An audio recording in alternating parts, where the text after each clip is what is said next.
皆さんこんにちは、みほです。いつも動画ご視聴くださりありがとうございます。今日はですね、私が個人的に考える大切な人を亡くした人との理想の関わり方についてお話ししたいと思います。これは実はもう1年ほど前から私テーマにして話したかったことなんですけど、もう自分の中で答えがなかったんですよね。でそれが今、旦那を亡くして1年10ヶ月経って、だいぶ自分の気持ちも整理されてきて、皆さんともうお話しする中ではっきり、見えてきたので、今日はそんなお話をしたいと思います。で主に3つあります。で1つ目が謙虚になるっていうことです。この謙虚であるっていうのは私の中で2つ意味合いがあるんですけど、1つは相手が話してくれた後に分かった気にならないっていうことです。もしかすると一通り話してくれたかもしれないし、本当胸の内にある辛い感情っていうのを表現してくれたかもしれないけど、それでもまだ自分は分かりきってはいないとか分かり得ないかもしれない、そういう謙虚な気持ちを持つことです。それはなぜかというと、その大切な人との死別って本当にあらゆる感情とか思考とか大切な人を亡くすっていう事実だけじゃなくって、自分が変わっていくとか環境が変わっていくとかあらゆる経験を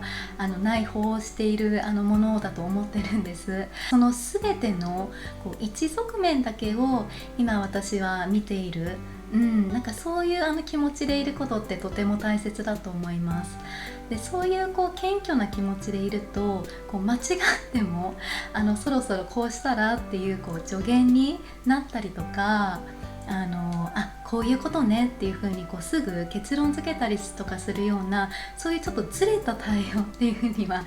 ならないと思ってるんですよね。なのでそういう意味での謙虚さ、相手の苦しみを分かり得ないかもしれない、でもその上で分かろうとする、なんかそういう謙虚な気持ちってとても大切だと思っています。もう一つのその謙虚であるっていう意味合いは感謝の気持ちを持つことです。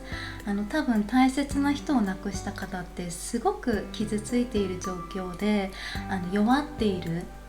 状態にいると思います。でその中でやっぱり話をするっていうのも大変な力を使いますし、もしかするとそれを見せる場とか話をする相手っていうのも選んでいる可能性があるんですよね。なのでその上でその話を自分にしてくれたっていうのは本当に特別なこと、なのでその人にとってとても大切なことで、その人が一番弱い姿になってしまうような話を自分にしてくれたっていうのを本当感謝の気持ち、で聞いてほしいなっていうふうに思っています。でそういう意味での謙虚な気持ちっていうのを持てると、相手が話してくれた時にありがとう、っていう言葉がまず出ると思うんですよね。とか亡くなったっていう事実を知った時によかったら今度話を聞かせてっていう、なんかそういう分かりますかね、謙虚な言葉っていうのがやっぱりその自分の姿勢から出ると思う。でそれがやっぱりその相手の方を癒すことにつながると思うので、まずはこの謙虚な気持ち、謙虚な姿勢で相手の方の話を聞くっていうのも私はとても大切だと思っています。もう一つ大切な人を亡くした人との関わりの中で私が大切だと思っているのは肯定するっていうことです。大切な人を亡くす経験って本当生きる苦しみを味わう経験だと思ってるんですよね。で本当にいろんな感情、そしてその感情が一方向に向いていない矛盾しているような感情っていうのも抱くんです。でそれは例えばその早く相手の元に行きたいっていうそういう願望と相手の分まで一生懸命生きないとって生きたいっていうそういう感情、結構両極端にある感情が同時に湧き上がったりするんですよね。なのでそういう混乱した内側を持っている人っていうのはやっぱり言うことはポジティブばっかりじゃなくってネガティブにもなりますし、矛盾だってしますし、極端であることも多いと思うんです。でもそれは全てもう当たり前なことだし、もう自然体な反応なので、そんなあなたでいいんだよっていうのを言ってあげる。それがすごく大事だと思っています。悲しみを抱えているその方自身も、その自分が今とても大変な状況になっている、でその状況を心地よくは決して感じていない可能性ってあるんですよね。なんかそういう自分を責めていて、もっと元気にならないととか、こんなに泣いてばかりじゃいけないっていう、なんかそういう自責の念も持ちながら話をしていたりとかするので、もう本当泣いていいんだよとかそういう極端だったり矛盾してることだったりネガティブなことも言っていいんだよって感じていいんだよっていうもうとりあえず全てを肯定してあげる、それってすごく大事だなって思います。やっぱり大切な人を亡くす経験って本当に経験するまで苦しみっていうのは想像だにしなかったものでした、私にとっても。なのでやっぱり今いろんな方の死別経験を聞いて思うのは、もうそれがどんな反応であったとしても、もうそりゃそうだよねって、大切な人を亡くしたんだからそうもなるよねって、そういうことも考えるよねっていうそんな風に思っています。で最後の3つ目は相手を信じるっていうことです。でこれ何かと言いますと、話を聞いている相手の方は今もしかすると泣いてばかりかもしれないし、ネガティブなこともたくさん言ってるかもしれないけど、でもいずれはその方自身の力で立ち上がっていくっ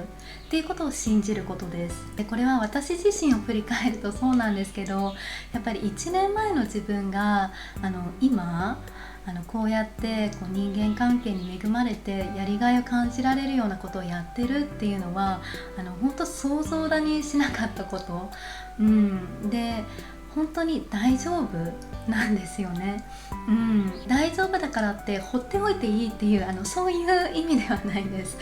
放っておくんじゃなくって、やっぱりとても傷んでいる状態にいるわけなので、必要なサポートっていうのはやっぱりしてあげるべきだと思います。必要以上に心配する必要はないっていうことを言っています。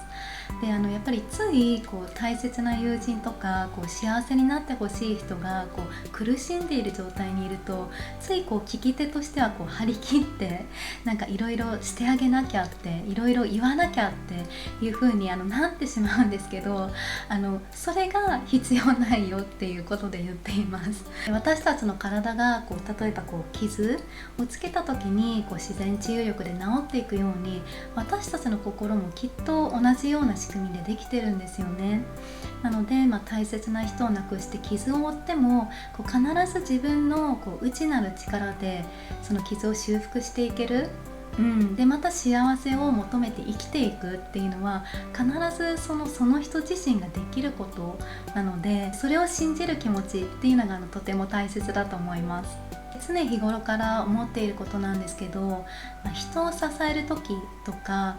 何かを人に教える時とか、もしくは相手がとても弱い立場になっていて人の話を聞くっていう時は、本当に自分の人間性が試されているんですよね。でコミュニケーションの決定権って常に受け手にあるんですよ。相手の人が心地よく思わなかったなら、それは自分がどういう動機でどんなことを言ってあげたとしても心地よくない関わり方だったっていうことになるんです。なのでそういう意味で本当に相手の人が大切な人を亡くしたっていう話を聞くときは、本当にその時間とかその場全てを相手の人に譲ってあげること、で感謝をすることですとか、肯定することですとか、相手の人の力を信じて待つこと、本当にそういう姿勢が大事になると思います。でそういう関わり方を自分の中で持っていると、決してずれたことは言わないと言いますか、そのずれたことを言わないし、相手が傷つくような言葉とか助言っていうのも決して出てこないと思うんですよね。なので今もしこの動画をご覧になってくださっている方で、死別経験の話を聞く機会がある方がいらっしゃったとしたら、ぜひこの謙虚であることとか、肯定することとか、信じて待つこと、そんなことを意識していただけたらなって思います。共感していただける方がいたらチャンネル登録ですとか、いいねとかコメント欄で教えていただけると嬉しいです。最後までご視聴くださりありがとうございました。またねー。